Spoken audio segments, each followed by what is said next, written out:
goblok. Kalau polisi geledah bak truk itu dan mendalami dokumen perusahaan bisnis barang terlarang kita, yang lain bisa ikut terbongkar. Polisi bisa mengendus kalau saya mengendalikan semua aset Broto dari luar.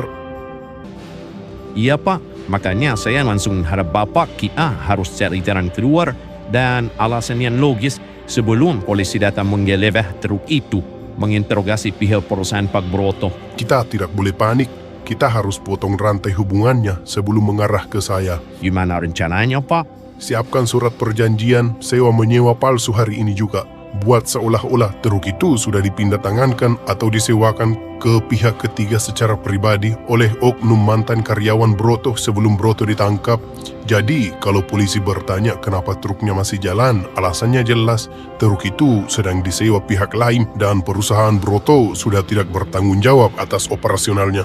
Paham Pak, berarti kita korbankan satu nama buat mengaku sebagai penyewa. Nah, tepat. Cari orang bayaran buat mengaku sebagai penyewa dan pemilik muatan itu. Kasih dia uang besar buat pasang badan. Siap Pak. Topik, bagaimana keadaan Kipli di dalam? Kipli, kenapa Topik? Kita penasaran nih, dari tadi nunggu kabar di sini. Kipli sudah sadar. Alhamdulillah. Tapi kenapa muka kamu kayak panik begitu, Topik? Masalahnya si Kipli hilang ingatan. Hah? Hilang ingatan? Hah? Hilang ingatan? Ya Allah, maksud kamu amnesia, Topik?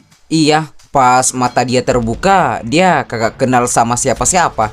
Saya, Aziza, bahkan Om Danu, bapak kandungnya sendiri, ditepis sama dia. Dia malah nanya-nanya, kalian siapa? Dan tanya namanya sendiri siapa. Om Danu langsung panik setengah mati di dalam. Ini saya mau panggilkan dokter dulu. Aduh, ya Allah, cobaan apa lagi ini? Kasian banget si Kipli sama Om Danu. Pantesan tadi dokternya bilang benturan di kepalanya keras banget. Ya udah Topik, cepat panggil dokternya sekarang. Jangan buang waktu. Iya, kalian tunggu di sini ya. Jagain Om Danu, siapa tahu dia butuh bantuan di dalam.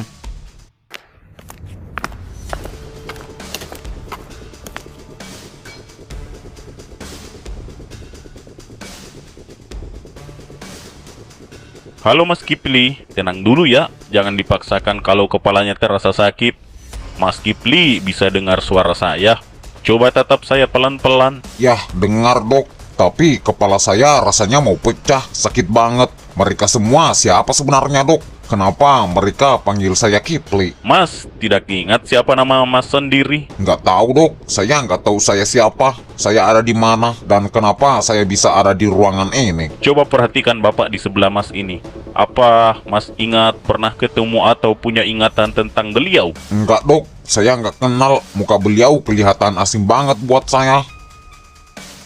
Jujur, ini sungguh di luar prediksi kami. Maksudnya gimana dok? Bukannya tadi dokter bilang operasi dan kondisi fisiknya udah aman? Secara kondisi fisik dan organ vital, pendarahan di kepalanya memang berhasil kita tangani. Namun benturan keras saat kecelakaan kemarin ternyata berdampak langsung pada trauma saraf otak bagian memori. Pasien mengalami amnesia retrograd, hilang ingatan atas peristiwa dan identitas masa lalu. Terus, apa ingatan Kipli bisa balik lagi nggak dok? Atau dia bakal begini selamanya? Bisa balik, tapi butuh proses dan waktu yang tidak bisa dipastikan. Saraf otaknya butuh pemulihan. Pesan saya, tolong jangan dipaksakan atau memborbardir pasien dengan pertanyaan berat secara tiba-tiba. Karena itu bisa membuat tekanan darahnya naik dan memicu migrain parah. Dokter, tolong jujur sama saya dok. Anak saya, Kipli, kira-kira kapan dia bisa diperbolehkan pulang dok? Pak, saya sangat memahami kepanikan dan kelelahan Bapak. Tapi untuk saat ini, Kipli belum memungkinkan untuk dibawa pulang dalam waktu dekat. Tapi kan tadi dokter bilang operasi kepalanya sudah selesai dan lukanya sudah aman dok.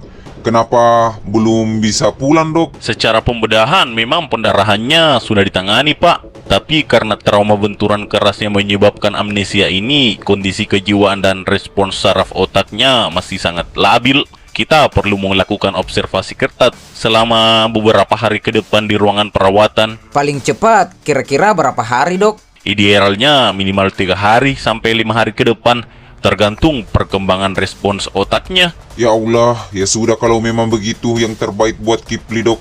Yang penting anak saya bisa sembuh total. Pilihan yang bijak, Pak. Nanti suster akan mengarahkan keluarga untuk mengurus administrasi dan jadwal rawat inapnya. Kalau begitu, saya permisi dulu ya. Tapi saya beneran nggak ngerti. Kenapa kepala saya sakit banget tiap nyobang ingat nama kalian? Saya ini sebenarnya siapa?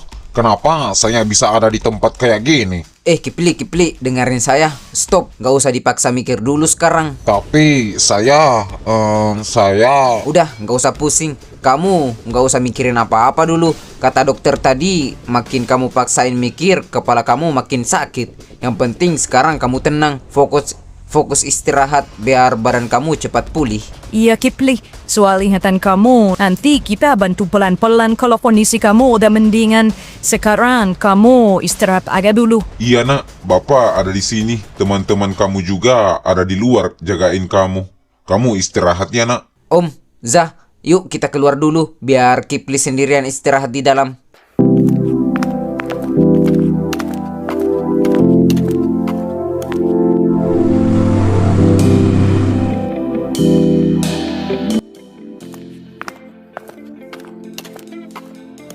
Selamat sore Pak, ada yang bisa kami bantu? Saya mau menjenguk tahanan bernama Broto. Oh, Pak Broto ya. Ayo masuk ikut saya.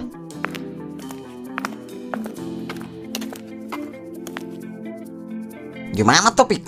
Dokter ngomong apaan di dalam? Si Kipli beneran kagak ingat kita sama sekali. Masa sama muka tampan saya ini dia lupa juga? Sempat-sempatnya kamu bercanda. Topik, jujur sama kita, keadaan si Kipli sebenarnya gimana? Terus kenapa tadi dokternya keluar sambil ngetik-ngetik berkas gitu? Aziza, Om, dokter bilang apa soal ingatan Kipli? Kata dokter, Kipli kena amnesia retrograd. Benturan di kepalanya keras banget pas kecelakaan kemarin. Jadi saraf memorinya kena trauma.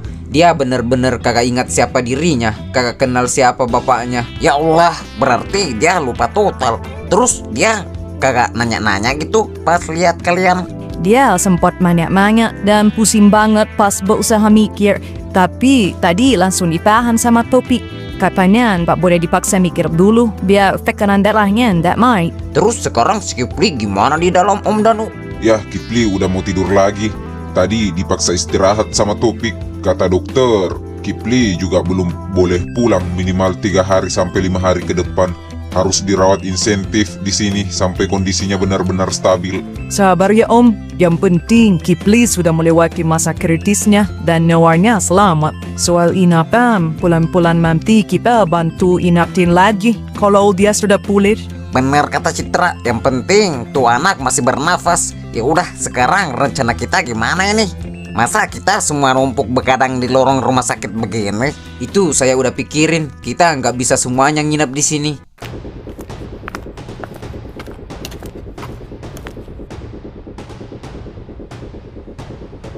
Oke, duduk dulu.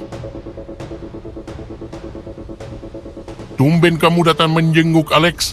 Ada kabar penting apa soal bisnis kita di luar? Tenang Broto, bisnis utama kita masih berjalan lancar. Pengiriman barang ke wilayah barat minggu lalu tembus tanpa hambatan. Bagus, saya butuh kepastian itu. Tapi muka kamu kelihatan ada ganjalan. Jangan sembunyikan sesuatu dari saya. Ada sedikit masalah di lapangan kemarin. Salah satu truk engkel putih atas nama PT kamu kena masalah di Jalan Raya Palmera. Hah? Truk perusahaan saya? Kenapa bisa?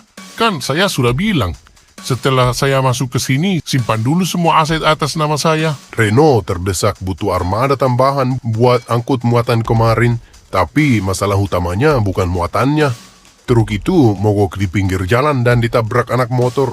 Polisi sekarang menahan truk itu di Jakarta. Goblok. Polisi pasti bakal melacak kepemilikan truk itu. Kalau mereka tahu truk itu milik perusahaan saya yang pemiliknya lagi mendekam di penjara gara-gara kasus barang haram, mereka bakal curiga kenapa perusahaan saya masih beroperasi. Makanya saya datang ke sini buat menenangkan kamu. Kamu pikir saya sebodoh itu?